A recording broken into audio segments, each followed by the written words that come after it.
Everyone, നമുക്ക് ഇന്നത്തെ vlog എങ്ങോട്ടാന്ന് വെച്ചാൽ നമ്മൾ സുഭാഷ് പാർക്കിലോട്ട് പോകാൻ പോവാണ്. So come with me.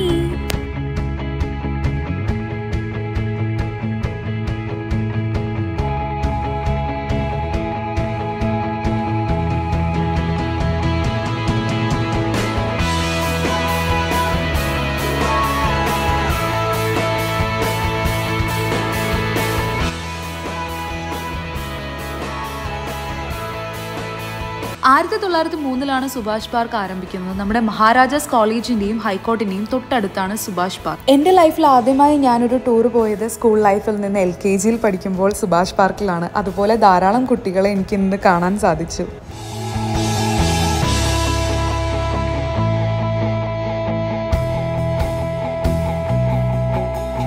Do you know something?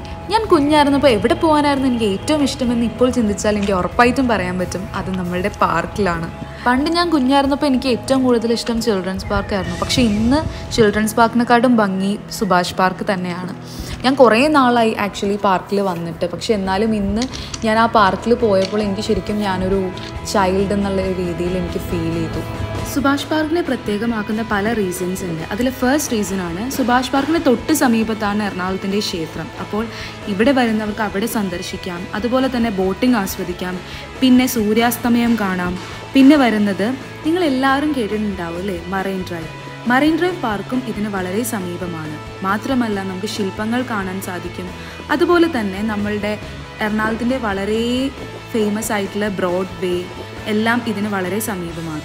പാർക്കുകളെല്ലാം beautiful ആണ്. എന്നാൽ സുഭാഷ് പാർക്കിനെ വ്യത്യസ്തമാക്കുന്നത് എന്താണെന്ന് വെച്ചാൽ കായലിനോട് വളരെ ചേർന്ന് കിടക്കുന്ന പാർക്കായതിനാൽ നമ്മുടെ കൊച്ചി ഹാർബറിൽ നിന്ന് പോകുന്നതും വരുന്നതുമായിട്ടുള്ള എല്ലാ ബോട്ടുകളും നമുക്ക് ഇവിടെ നിന്ന് ആസ്വദിക്കാൻ പറ്റും. ഞാനപ്പോൾ അവിടെ ഇരുന്ന് നോക്കുമ്പോൾ തന്നെ ധാരാളം ബോട്ടുകളും എല്ലാം നമുക്ക് അവിടെ നിന്ന് കാണാൻ പറ്റുമായിരുന്നു, കപ്പലുകളും എല്ലാം. സോ അത് എല്ലാവർക്കും ഒരു എക്സൈറ്റിംഗ് ആയിട്ടുള്ളൊരു കാഴ്ച തന്നെയാണ്. ഇനി ബോട്ടിൽ കയറണമെന്ന് ആഗ്രഹിക്കുന്നവർക്കായി സവാരി ബോട്ടുകളും എല്ലാം അവിടെ അവൈലബിൾ ആണ്.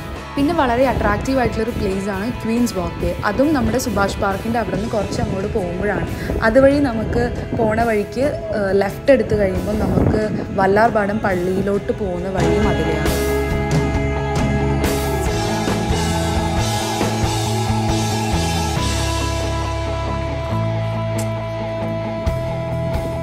വേസ്റ്റുകൾ ഇടാനായി വളരെ ക്യൂട്ടായിട്ടുള്ള ഡസ്റ്റ്ബിൻസ് ഒക്കെ നമുക്ക് കാണാം. അങ്ങനെ നടന്നു വന്ന വഴിക്ക് കോഫി കുടിക്കാൻ നോർത്തു. അപ്പോൾ ദാ ഞാൻ കോഫി വാങ്ങിക്കാൻ പോവാം.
പ്ലേയിങ് ഏരിയ കണ്ടു കഴിഞ്ഞിട്ട് ഞാനിങ്ങനെ നടന്നു പോവുമായിരുന്നു. അപ്പോഴാണ് നോക്കിയപ്പോൾ വലിയൊരു ശില്പം.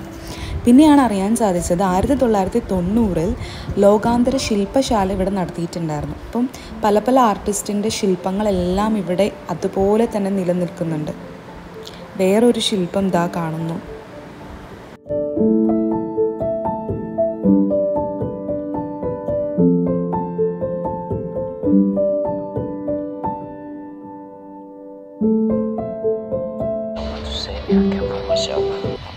lost.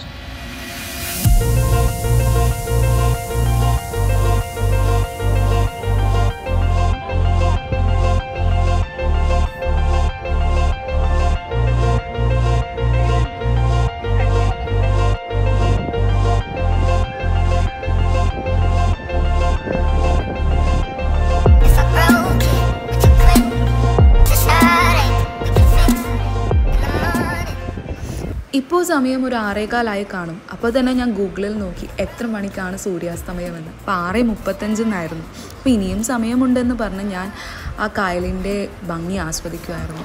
സൂര്യൻ്റെ റേസ് കൊണ്ട് വെള്ളത്തിൽ വരുന്ന ആ ഗോൾഡൻ റേസ് എന്ത് രസമല്ലേ കാണാൻ വേണ്ടിയിട്ട്. പിന്നെ ഇതാ ഇങ്ങനെ ഒരു കാഴ്ച ഞാൻ ശ്രദ്ധിച്ചു.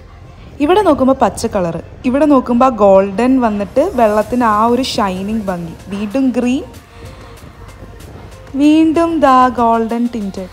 നമുക്ക് ഒറ്റയ്ക്ക് ഇരുന്നാലും എൻജോയ് ചെയ്യാൻ പറ്റുന്ന പല പല ഇതുപോലെയുള്ള കാഴ്ചകൾ നേച്ചറിൽ തന്നെ ഉണ്ട്. ഓൺലി തിങ് ഈസ് നമ്മളത് നോക്കണം.